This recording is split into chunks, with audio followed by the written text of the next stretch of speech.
Hola, ¿cómo están? Bienvenidos a una nueva edición de Economía para Mulas. El día de hoy vamos a conversar sobre la regalía minera, que ha estado en debate porque hasta ahora no queda claro finalmente cuál es el monto que el gobierno va a obtener por el aporte, por este nuevo impuesto para la minería. Y estamos con Carlos Monge, que ha cuestionado la cifra que inicialmente dio el gobierno. Carlos, buenas tardes, ¿cómo estás? Hola David, ¿qué tal? Gracias por la invitación.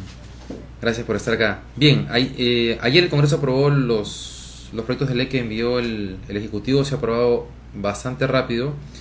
Tú hace un par de semanas escribiste un artículo en un diario, un semanario, cuestionando que la cifra que el gobierno había dado de 3.000 millones no era lo que se iba a recaudar finalmente. Y posteriormente has dicho que si bien es un poquito mayor de lo que tú pensabas originalmente, igual no se va a alcanzar los 3.000 millones. Cuéntanos, ¿qué cosa había antes y qué cosa es lo que se ha aprobado en términos impositivos? Como todas las empresas, las mineras pagaban el impuesto a la renta. Además, pagaban regalías.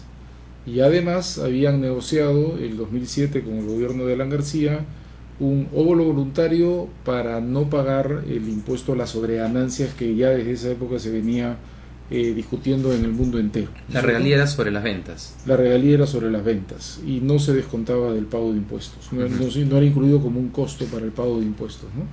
La novedad es que se revisa la ley de regalías, se la hace más progresiva, es mejor conceptualmente porque se genera una tasa que va del 1 al 12, de manera tal que paguen más y se asocia a la ganancia, entonces pagan más las que ganan más, pero ya no se computa sobre el valor de la venta, que es un dinero grande, sino sobre el valor de la venta menos el costo de producción, que es lo que se llama la utilidad operativa, que es un monto más pequeño. Entonces, cuando uno hace las sumas y las restas, se va a un esquema más progresivo, mejor, pero terminan pagando menos. Claro, en el caso específico de la realidad que se aplicaba sobre la venta, antes las empresas que ganaban más podían terminar pagando proporcionalmente menos que las que vendían menos, digamos. Así es, porque era sobre lo que vendes, no sobre Claro. lo que ganas. Entonces podía ser injusto, podías vender mucho pero tener costos de producción muy altos, porque tu ley de mineral era bajo, porque estás ubicado en un sitio con altos costos de transporte o por lo que sea,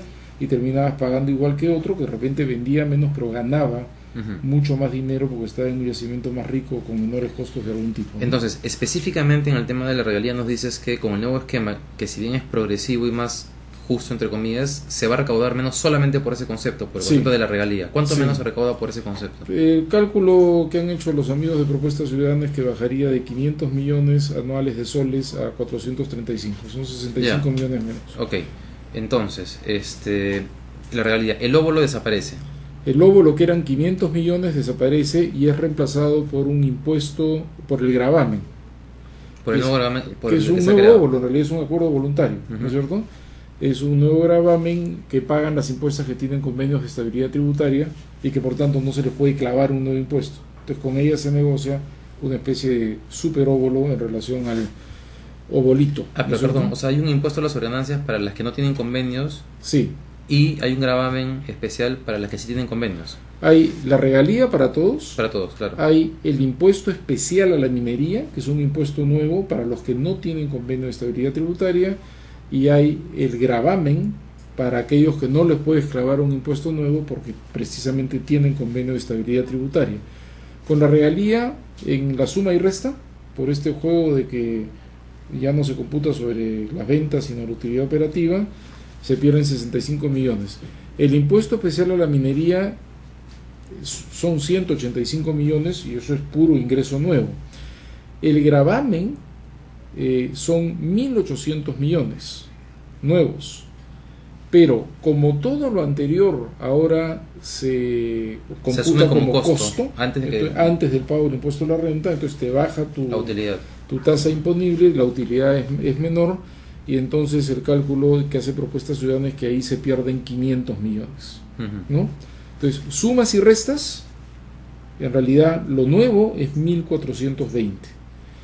Y ahí yo digo, pero además va a dejar de existir el actual óvulo voluntario, que si bien no era un aporte al Estado, porque las empresas mismas lo ejecutaban, era un aporte, digamos, al país. Se habían obligado las empresas a poner algo de dinero, no entregándolo como regalía o impuesto al Estado, pero gastándolo, y ahí se pierden otros 500. Entonces yo había dicho, por una ruta de cálculo que era mucho más intuitiva, había dicho solamente son 1000 frescos. Por esta ruta que corrige un error mío, yo pensaba que se eliminaban las regalías y estaba en un error, pero computando todo con precios 2010 es 1420. Si le quitas los 500 de lo voluntario es incluso menos de 1000. Proyectando con lo que se parece que van a ser las cifras finales del 2011, ya es 1538. Si le quitas igual los 500 millones de lóbulo, está un poquito por encima de 1000. Pues da un poquito. Todo esto puede cambiar, porque son cálculos en función de costos de producción, volumen de producción y de precios. Pero mi impresión sigue siendo, y ahora sí me apoyo en un análisis mucho más puntilloso con data 2010 y data 2011, mi impresión sigue siendo en que va a ser alrededor de 1000 en realidad. Es decir, 1500 si te olvidas del tema del lóbulo voluntario, que nunca fue un ingreso al fisco, ¿no? O sea, el gobierno ha conseguido más que el anterior, pero no todo lo que había dicho que iba a conseguir. El gobierno ha conseguido el doble del anterior. Y eso a mí me parece bien importante de señalarlo, porque indica que bastaba un poquito de voluntad política, y no te estoy hablando de una actitud confrontacional, de ir a negociar con el cuchillo en mano, digamos. Esto no es una negociación que ha hecho Javier Descanseco en nombre de Gana Perú. Esta es una negociación que ha hecho Miguel Castilla, viceministro de Alan García. Y que ha conseguido más que lo que... Y que ya ahí nomás, ¿no? El propio viceministro de Alan García ha conseguido el doble de lo que habían conseguido en el gobierno anterior. Entonces, para mí, la primera señal súper positiva es que hay un cambio de actitud y hay un gobierno que va a negociar. Creo que no ha negociado todo lo que ha podido negociar, y creo que la cifra no es tanto como se dice, es verdad, pero creo que por lo menos una negociación ha habido y hay el doble de lo que había antes como aporte, y además es plata para el fisco. Ahora, esa es la siguiente pregunta. ¿Se hubiesen podido negociar más? Porque ahora he visto una tabla que han publicado sobre la carga impositiva sobre el sector minero, y el Perú aparece con 43% arriba de Chile, Australia, o sea, como que estamos... como que la carga tributaria ya salta en el Perú para la minería. Entonces uno se pregunta si efectivamente el gobierno pudo o hizo todo lo que ya podía hacer para no afectar la competitividad del sector. Ese es un tema ya de evaluación más cualitativa. Efectivamente, yo lo que creo es que el sector minero, el sector empresarial, logró dos cosas que han sido la base para ellos de esta negociación, que son sus dos victorias políticas y mentales antes de ir a los números. Lo primero es convencer al país, o sobre todo convencer al gobierno, de que sin altísimos niveles de inversión en minería no hay futuro. Después de nosotros el diluvio, ¿no? Y lo segundo es que el referente para todo lo que es bueno y malo en la vida es Chile. Entonces, si tienes una carga impositiva mayor que Chile, estás muerto porque los capitales van a correr. Ninguna de las cosas es verdad, ¿no es cierto? Porque entran más variables en juego, ¿no? Hay muchas más variables, solamente el 9% del PBI peruano depende de la minería, es un país con una economía mucho más diversificada, podrías apostar a otras fuentes de renta.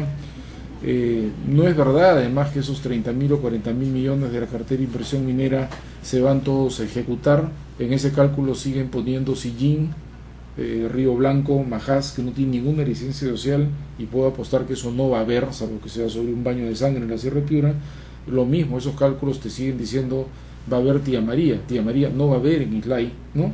Porque la gente se siente engañada y ya lo han rechazado. Entonces yo creo que esas fueron las dos victorias políticas, digamos, del sector minero, ¿no? Enmarcar la discusión en una actitud que dice la minería es fundamental porque yo lo que quiero hacer es inclusión, entiendo inclusión como más programas sociales, entonces necesito esa plata. Y dos, si pasas de ese 40 y tantos %, ¿no es cierto?, mueres. No es cierto, o sea, las inversiones mineras no es como que mudas tu chifa de la cuadra quinta o la avenida Canadá y te vas a San Borja, que hay un poquito mejor mercado. No, claro, es un tema sobre las inversiones futuras, ¿no? Pero aún así, yo lo que voy...